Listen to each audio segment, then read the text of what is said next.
Aš prisimenu, kai pirmą kartą išgirdau, kai kažkas sakė, kad man atrodo geriausia dovana, kokią aš galiu duoti savo vaikams, tai jeigu pati būsiu laiminga. Ir žinau, ką?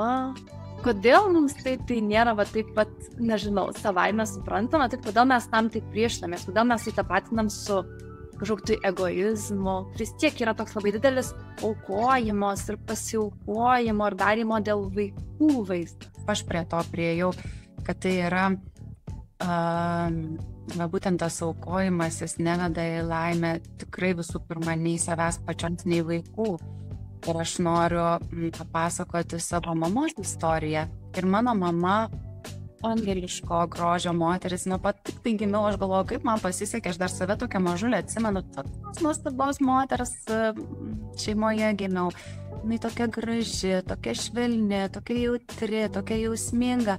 Ir aš žvelgiau į jos gyvenimą iš šalies ir gal niekaip kaip vaikas negalėjau suprasti, kodėl jinai tokia vis pervargusi.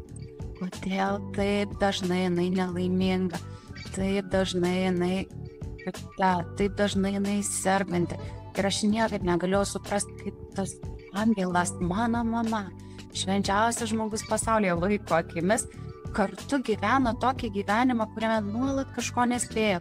Po pareigų, po darbo dar vienas darbas, jau nekalbu nei apie kokį laiką sau, nei apie laisvalaikį, nes buvo ūkis, po namų į ūkį ir taip sukasi, kol kokia liga sustabdo. Ir aš tada atsimenu dar mažutė žiūrėdama į ją, galvojau, bet tai, negi moterys taip turi gyventi. Ir kai gimė mano dukra, aš gyvenau lygiai pagal tą patį, tenkinau kitų poreikius, stengiausi būti madingas, stengiausi gerai atrodyti, stengiausi patikti visiems, o pati viduj buvau savo be galo griežta ir faktas ir pavargus, ir serganti, ir visokia kokia. Ir kai gimė dukra, aš supratau, kad šitas kelias, ne tas kelias.